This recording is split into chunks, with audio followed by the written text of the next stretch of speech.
Alright, welcome back to the Roush Sports Network, and I know I'm a little bit late to be making this video, but today I'm going to be reviewing the Euro finals between England and Italy. And I thought it was an interesting game, a close game. Attacking-wise, it was maybe a bit lacking. I think England looked better at the beginning. Once they got that goal, they kind of sat back. They didn't really do anything. And then Italy was better after that, So what happened was, in the second minute of the game, Luke Shaw scores a goal. It's a pretty nice goal, to be fair. Luke Shaw has a really good tournament, let's be fair to him. He's been one of the best left backs of the tournament, and that's a very solid player overall. And then England kind of sits back. They don't really want to attack much after that. They just want to hold their 1-0 lead, which personally is a stupid tactic because the more you sit back defensively, the more dangerous a score 1-0 is. Because if you sit back and you do concede, then you're already on the back foot, and you're more likely to lose the game than win it. It's just kind of, I understand why you'd want to take that risk, but not taking it, it leaves you maybe a little more vulnerable at the back. But if you're at the front foot, you don't have to defend as much, and that'll, help you to maybe even score another goal, try to put the game to bed. But they didn't do that. They sat back and defended. And then the Italians were on the front foot, first half, second half. And around the 60th minute, they finally got their goal. They had a shot, got rebounded. Bonucci gets the rebound, heads it in. And there it's 1-1. And it's going to stay that way for the rest of the 90. So that they go to extra time. English fans might be a little aggrieved at the way Italy was playing, a little bit dirty. Chiellini pulled down Saka one time. I have seen people who don't really know the game saying that should be a red. It was kind of funny, honestly. Not a red, definitely a foul, but and then there was a bit more of a controversial incident where Jorginho stamped on Grealish's right around his thigh, kind of. It was sideways, but yeah, he stamped on him. And that one probably should have been a red, to be fair. But it wasn't called that. And then they went to penalties after extra time. And the one thing I have to say before that is Gareth Southgate made two substitutes minute before the penalties. These two are clearly coming on to take the pens. He brought on Marcus Rashford and Jadon Sancho, which on the surface of it seems a little bit weird. I mean, Rashford's not a regular penalty taker for his club team, and neither is Sancho. And they're both really young players, so it's did they really have the composure, the readiness to make their pens? I wasn't sure about it in the first place, but I figured Rashford can make some pens. He hit a big one against PSG in the Champions League one time, so I think he's definitely capable, and Sancho probably is too. So we start out with the penalty shootout, Italy hits their first pen. Harry Kane goes up for England. He hits it. Italy misses the second one. They miss it. And then Harry Maguire goes up for England. It's an absolute banger of a pen. Breaks the camera on the top of the thing. The top corner. It was a beautiful penalty. I mean, it was amazing to watch. And then Leonardo Bonucci goes up for Italy. Makes the pen. Celebrates like a madman. Then it's time for Rashford to go up, the guy who got subbed on. He looked really nervous. He didn't look like he was going to make that thing. And sure enough, he got Gigi Donnarumma diving the wrong way, and he missed the target. He bounced off the outside of the post and out. Shocking moment for him, but definitely it's still tied, so nothing to worry about. Okay, penalty number 4, Italy hits theirs. Then Sancho's up. Now this is the other guy Southgate brought on. He gets his penalty saved. Now they're in trouble because if Jorginho, who is one of the best penalty takers in the world, hits the next penalty, it's over. They're done. They're finished.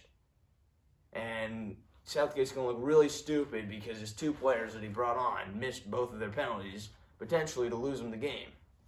Pickford's freaking out. He's nervous. He's like, "You got this, no problem, mate." To himself, he's saying that. It was kind of funny, honestly. But he pulls out. He makes the save. He gets it off the post and gets it. He saves it. Jorginho, the guy who rarely misses penalties, he saves it.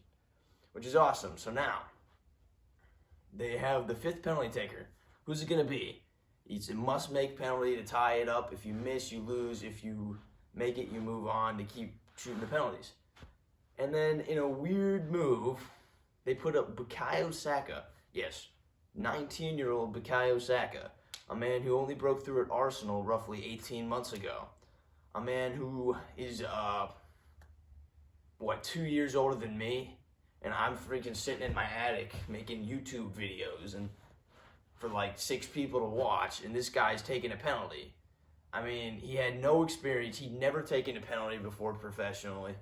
Like, he's never really, like, been in big games. This is his first, he's at Arsenal, so this is his first really, really, really big game. And he's got to take the deciding penalty is being left to a 19-year-old with no experience taking penalties professionally. So, I don't even think you can really blame him, right? Like, he shouldn't have been taking that penalty. I don't care if he wants to.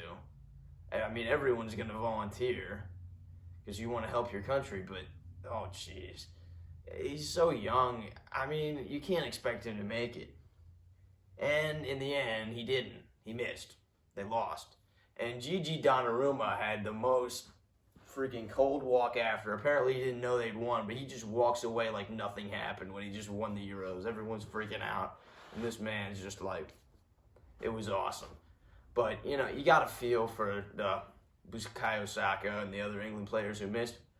And when you look at who missed for England, you realize there's going to be a problem with some online abuse. If you look at the 3 players that missed, yeah, that's not good. And, yeah, there obviously was problems, and it's something that has to be talked about. You know, don't be racist. Racism is bad. Don't do it. It's not very cool. Yeah, probably if you want to be racist, you shouldn't watch this game because there's people of all races in it. So, I mean, if you want to go be racist, like, go down to, like, freaking the Confederate South and, like, dress up as some, like, Civil War buff or crap. Like, don't be racist, man. That's just not cool. And I'm happy for Italy. Leo Bonucci, he's been hilarious. That dude, awesome. I mean, after they won the thing, he's like Instagram posting, "It's coming Rome." Like, this dude's hilarious. He's like rubbing it in so bad of all the English fans. Oh, it's hilarious. I am glad England didn't win. No offense.